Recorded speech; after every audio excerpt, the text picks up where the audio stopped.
Hey guys, it's Miss Tidwell here, and I'm going to be teaching you the next fun strategy we're going to learn for engaging and reading more called Booksnaps. We're going to do it for Coraline. So you might be asking, what the heck is a book snap? Well, let's look at a couple examples that will give you a better idea. So a book snap is basically a screenshot or a photo of the book that you're reading that you're going to put notes on. You can't take the copies of the classroom books home, so this is kind of a way of getting around that, and you still get the fun experience of annotating and emojis. Who doesn't like emojis? So again, book snaps is a fun way to take notes. The word I just used for taking notes is called annotation. Annotation is something that good readers should try to do whenever possible. It means taking notes, but that does not mean that you are just underlining or just circling parts that you are interested in or find confusing.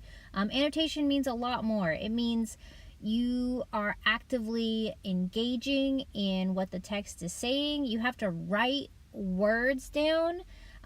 You're reacting, you're asking questions, you're responding. Not only are you going to be able to understand the text better, but you're going to be able to remember what you're reading better as well. For instance, if you're confused about something, write out your question. If you're interested, write what you're specifically interested in. For this, you're also going to be incorporating pictures. So you can use emojis to help express how you're feeling about certain parts.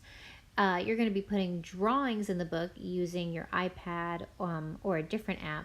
But besides using pictures, you need to include words as well. You're going to use both for this assignment.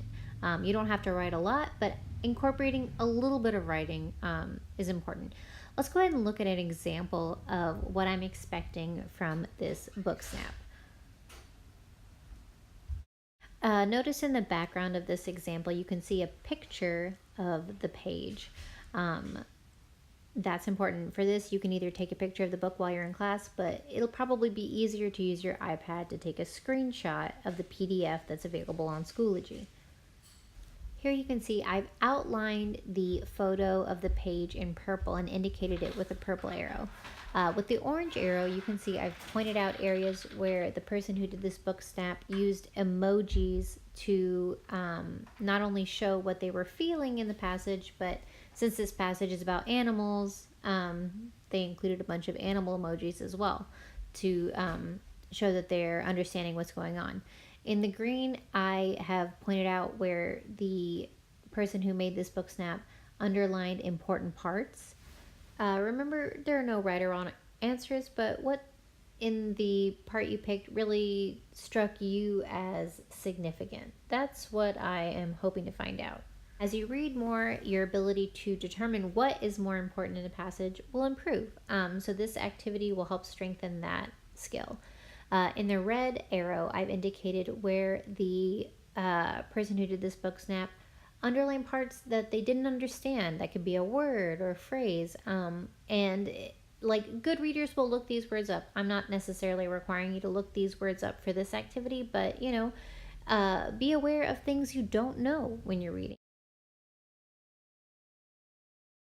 For this assignment in particular, I'd like you to use at least 2 emojis, images, or drawings to show what you're feeling or what mood you think is going on in the passage. Like if it's a scary part, you could put a scary emoji. If you think it's sad, you could put a sad emoji. I prefer you to stick with the face emojis because it's what you're feeling. I'd also like you to underline at least one important thing. You can do more. You can't do less. It could be a word, it could be a phrase. Try to underline at least 1 to 2 lines in the passage you choose. Additionally, like I mentioned earlier, annotation isn't just underlining or, drawing a happy face next to what's going on. You need to write something. So I'd like you to write a comment or a question in the passage that you've picked using the markup or the text tool. Finally, I'd like you to circle anything you don't know. This is probably a word or maybe a concept or a phrase, but circle things that you find confusing.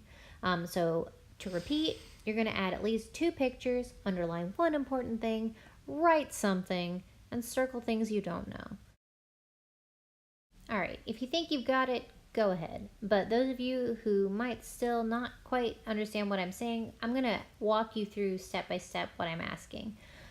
For this example, it's probably easiest to use the iPad and the screenshot tool on the PDF in Schoology. But if you are able to take a picture and you want to use Snapchat and you feel like you can do it, I really encourage you to do it. Or if you think you can think of another way using some other app on your phone, feel free.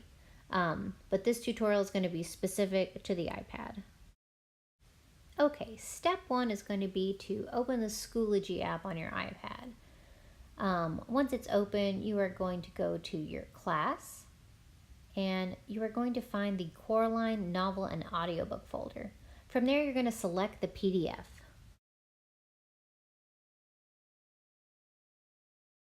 Next, you're going to find the chapter that you're going to be reading. Chapter 7, for instance, is on pages 24 through 26 of the PDF. They don't match the page numbers in the book we use in class, but don't get confused about it.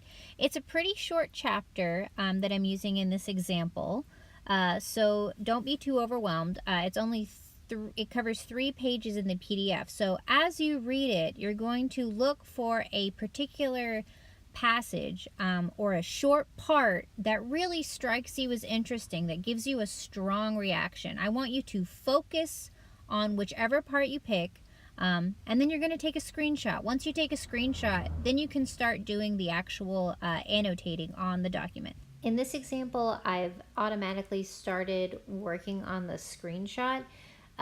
Your iPad might not allow you to do this after you've taken a screenshot. You might need to go to Photos and then tap on it and then select Edit. From there, you're going to select the tool that shows the 3 dots, and you should be able to see something called the markup tool.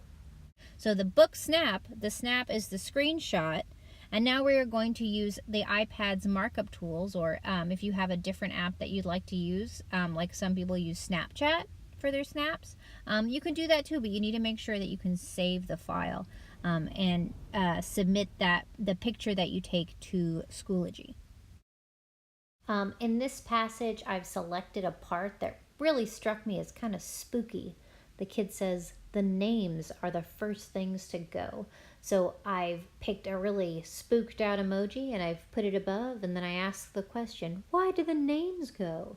I've also circled words that, strike me as interesting that I might want to look up to understand what's going on better. Governess, hoop and stick, bobbing. I've underlined parts that also strike me as important or interesting, that this kid has forgotten the name of his governess. I'm not going to read the passage, but what I'm saying right now will make more sense once you do. And not only have I asked a question, but I've added comments. This is so sad what this kid is expressing, and I'm wondering, do tulips have names? Is he talking about something specific? Alright guys, happy book snapping. Feel free to make it your own. I wanted to not restrict you guys too much. Be creative. You don't have to make all the text visible, just the part that you find interesting. I'm showing some of the images up close that I talked about earlier if you want to have another look. Stay tuned to the end of this video where I show my pre-drawing of the drawing that opened up this video, my intro video, just for fun. This video is officially dedicated to Alex, who said that my videos were boring. Haha, just kidding. I really did try to make this one interesting. I hope you guys liked it. Please like and subscribe, and have a great day.